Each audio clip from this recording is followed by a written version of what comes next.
Scariest encounters with strangers at night. The city was quiet, too quiet. It was one of those nights where the air felt heavy and the shadows seemed to stretch longer than usual. The kind of night where you could hear your own heartbeat in your ears and every little sound made you jump. For Emma, it was supposed to be just another walk home from work. She had done it 100 times before, but tonight was different. Tonight, she felt like she was being watched. Emma tightened her grip on her bag and quickened her pace. The streetlights flickered above her, casting eerie, uneven light on the cracked pavement. She told herself it was just her imagination, that the long hours at work were making her paranoid. But the feeling wouldn't go away.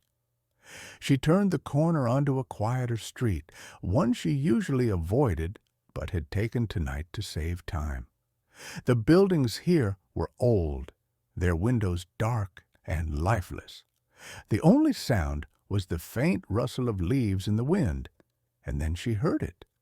Footsteps. At first, she thought it was just an echo of her own, but the rhythm was off, slower, heavier. She glanced over her shoulder, but saw no one. The footsteps stopped. Emma's breath hitched, and she forced herself to keep walking. "It's nothing," she whispered to herself, "just your mind playing tricks." But the footsteps started again, closer this time. Her heart pounded in her chest as she picked up her pace. She could see the end of the street, where the brighter lights of the main road beckoned. Just a little further, and she'd be safe. Then a voice cut through the silence. "You shouldn't be out here alone." Emma froze. The voice was low, almost a growl, and it came from right behind her.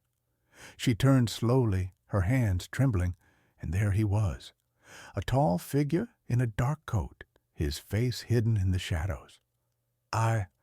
I'm just going home," she stammered, taking a step back. The man didn't move. "It's not safe," he said, his voice calm but menacing. "Not tonight." Emma didn't wait to hear more. She spun around and ran, her feet slamming against the pavement as she sprinted toward the main road. The footsteps followed, faster now, matching her pace. She didn't dare look back. When she finally reached the well-lit street, she skidded to a stop, gasping for air. She turned, expecting to see the man right behind her, but the street was empty. No one was there. Emma's legs gave out, and she slumped against a lamppost, her heart still racing. She told herself it was just some creep trying to scare her, but deep down she knew it was more than that. There was something about the way he had spoken, the way he had appeared out of nowhere. She pulled out her phone and called a cab, her hand shaking so badly she could barely dial the number. As she waited, she kept her eyes glued to the dark street, half expecting the man to reappear. But he didn't.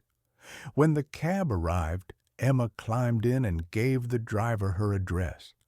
As the car pulled away, she glanced out the window one last time. For a moment, she thought she saw a figure standing in the shadows, watching her. But when she blinked, it was gone.